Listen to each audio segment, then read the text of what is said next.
hit sectors like tourism and travel across this province. The hardest hit sectors are part of the heritage sport, tourism and culture industries, many who have been shuttered for over 400 days now. On the 12th of March in 2020, I was set to announce that tourism receipts in Ontario had contributed to $36 billion in economic activity across Ontario. And I was set to do that announcement with Beth Potter, the former CEO and president of the Tourism Industry Association of Ontario. That day, however, we recognized that COVID-19 was coming fast and furious to the province of Ontario. That announcement was cancelled. Instead, for the past 14 months, Beth Potter and myself and thousands of others across the province worked together to try and stabilize our sectors and produce a path forward for these hardest hit sectors. And before I move forward, I'd just like to congratulate Beth Potter for becoming the President and CEO of the Tourism Industry Association of Canada. And I want to thank her and acknowledge her for the work that she's done to contribute to today's announcement. As I said, some of our sectors were and have been shuttered for the past 400 days. We were the first hit, we were the hardest hit, and tourism, culture, sport, and recreation and hospitality will be the longest to recover. We face a triple threat. The ongoing healthcare crisis that we're now in the third wave of COVID-19. Obviously, an economic crisis, which I'll talk a little bit more about today.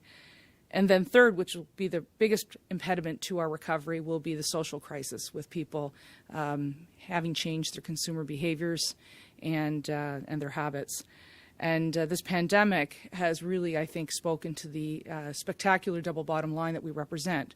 First, the cultural fabric, the societal impact, and of course the memories that these sectors make for so many people.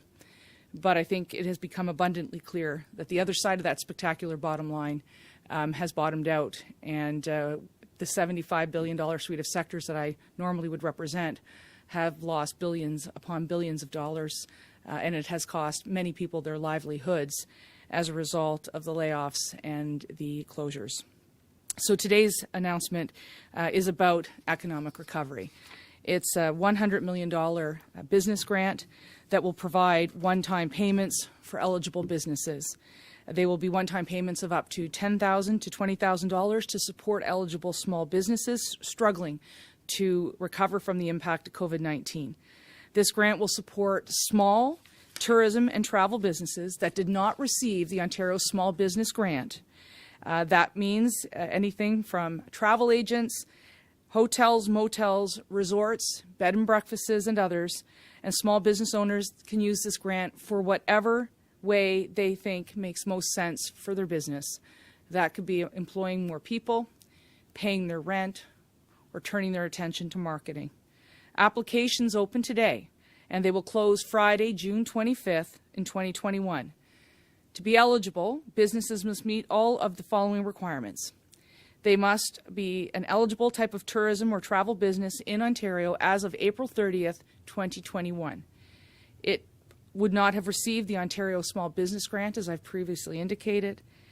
It had 99 or fewer employees on April 30th, 2021, and it had a revenue decline of at least 20% if the business began operating or was acquired before July 2nd, 2019. The grant is estimated to support over 7,700 businesses. I have been assured by the Treasury as well as Finance that if those businesses exceed 7,700 and the dollar figure exceeds over $100 million, that I will have flexibility to go back to support more of our ailing tourism sector. Again, it includes about 820 hotels and motels, 1,100 bed and breakfasts, almost 2,000 travel agency and services, and over 1,000 haunted houses, fun houses, and other local attractions. While I recognize $100 million is a lot of money, I also recognize that $100 million will not completely fix our tourism and travel sector. And that's why our government was committed to supporting these sectors with almost $1 billion in supports through my ministry as well as several other ministries that are aligned with us in order to help us recovery. I know that many questions and concerns are still arising over what our summer looks like, and we continue to follow public health measures. And I encourage all Ontarians to continue to follow public health advice, to stay safe, so that we can get a summer in, so that we can continue to support our travel and tourism sector with that $150 million that's also coming for a travel incentive across the province of Ontario. I'm happy to take any questions. We'll now go to the reminder. Go ahead. As a reminder, if you have any questions, please press star 1. First question, please. First question from Emily Pelletier at LeDroit. Please go ahead. Hi, Minister. Thank you for taking my question. The Premier yesterday justified the decision to close golf courses and outdoor activities against the advice of the science table by saying that the point is to limit mobility. But as you may know, in the Ottawa-Gatineau area, this decision is creating more mobility because many Ontarians are saying, well, public health says it's safe, and they're open at Gatineau, so they travel there to play outside. And I was wondering if you could comment on that. Well, simply put, we are trying to limit the mobility. We do not want a fourth wave in the province of Ontario. If any of my sectors have a fighting chance for a summer season, whether that's in sports and recreation or tourism and travel, we need to get COVID-19 under control, and we need to get it under control right now. The best way to do that is to follow public health advice, and the public health advice right now by the Chief Medical Officer of Health in Ontario, as well as our Solicitor General, is that you should not be crossing the border to Gatineau at any time. That is why we have police presence there. That is illegal activity, in my opinion, because we do have a stay-at-home order. If you are crossing the border for non-essential reasons, i.e. for recreation, you are putting people's lives at risk, and you are also putting a tourism season at risk. I do not want to see a fourth wave where we are going to have to, open some things up and then close some things down again. I'd rather us make sure that we're diligent over the next couple of weeks, we get out of this, and that those who have been hardest hit in the economy have a fighting chance at economic recovery. Follow-up? All right, thank you. And I've asked this question many times, but I was wondering, why isn't there still today a real strategy in Ottawa-Gatineau to harmonize the public health measures? Because when things are open in Ottawa and not in Gatineau, or vice versa, people just cross the bridge, and it's creating a lot of angst between both populations. Well, we're governed by two different provincial governments. We do have conversations with the Quebec government. I know our two municipalities have conversations. Having said that, we made a decision, as did the government of Quebec, to move into lockdown. We may have different varieties of what's open and what's closed, but the point remains, you are not supposed to cross the border for non-essential reasons. So again, I could not be more clear. If you are not a healthcare worker or somebody that's in construction, you shouldn't be crossing from Gatineau to Quebec to Ottawa, or Ottawa to Gatineau. The public health advice on this has been clear. It has been clear from day one, and those who choose to ignore that advice are putting themselves as well as others at risk of contracting COVID-19. And we are in a deadly pandemic. It's third wave. It's been going on for over 14 months. I recognize people are tired, as is most people across the province in this country and throughout the world in this global pandemic, but the advice has been consistent and very clear. Do not cross the border for non-essential reasons. Next question, please. Your next question comes from Dan Ralph with the Canadian Press. Please go ahead. Hi, Dan. Good morning, Lisa. As always, thank you very, very much for your time. Look, at a couple weeks ago, there was a report that all 6 provinces have given verbal acceptance of the CFL's return to play protocol, and I'm wondering if Ontario is among that. No, we have not. We have not added our name yet to signing off on that. We have continually worked with the CFL over the past 14 months. It is my hope that Hamilton will be home to the Grey Cup this coming fall. Obviously, public health conditions will continue to dictate whether that's possible or not, but we have been in discussions with the Ticats, MLSE, and of course, I'm a Red Blacks fan, so in constant contact with them as well. We continue to work with them at the public health table, and my ADM is actively engaged, but to this point in time, no, the Chief Medical Officer of Health of Ontario has not yet signed off on a return to play protocol, but we continue to have those conversations. Lisa, is there a timetable, or is this it'll get done when it gets done? These conversations happen every day, and they do. I believe the last I heard this week is the thresholds for a return to play for the CFL are quite high. We do expect that they would be able to meet them. We would expect that they would be similar to the NHL and AHL return to play model.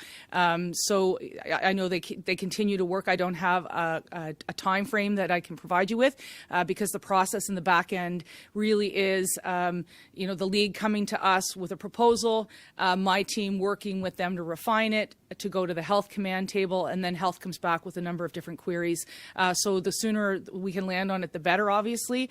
But at this point in time, I could not give you or provide you with a definitive timeline. Next question, please. Your next question comes from Jeff Morris with Barhaven Independent. There's a name I haven't heard in a while. How you doing, Jeff? Hey, I'm doing great, Lisa. How are you? Not doing too bad. Thanks for doing this. Sort of a follow-up to Dan's question. You've talked a lot in the last year about the CFL, about the OHL, the NHL bubble, things like that. But one thing I was wondering about is, have you had any discussions with the OUA? You have a lot of scholarship athletes in Ontario that lost a year of competition in 2020, 2021. School's right around the corner, even though we're just finishing a school year. And OUA athletes are in the same boat as OHL athletes. Have you had any discussions with the universities or the OUA, or is there any plan to have student athletes vaccinated before they can compete? Well, lot to unpack there. So first of all, we do support them financially. I don't have the figure off the top of my head, and I know my staff have been engaged with them. We will be coming out with additional sport funding through, in the weeks and months to come to try and do our best that way. Look, the level of vaccinations right now for athletes, really the biggest conversation I'm having right now is getting our Olympic athletes from Ontario prepared to go to Tokyo, and so that's sort of where we're at the moment. Is that level of preparation just because it's so time consuming. But in terms of getting younger athletes vaccinated, I think right now our focus is making sure that we've got the age groups and the areas and the hot spots focused on first, and of course making sure that we have that level of supply that's required from the federal government. But right now my focus would be in terms of athletes getting vaccinated would be the donated vaccines coming from Pfizer, getting them into the arms of Ontario's next gold medalist. Follow up. And then just as a follow-up, you mentioned the support for the hotel industry, and in your own backyard here in Barhaven, we were supposed to have the Ontario Little League Championships this year, but with things the way they are, that's not likely going to happen, and that's going to directly hit the New Hampton Inn that's in Barhaven in your riding.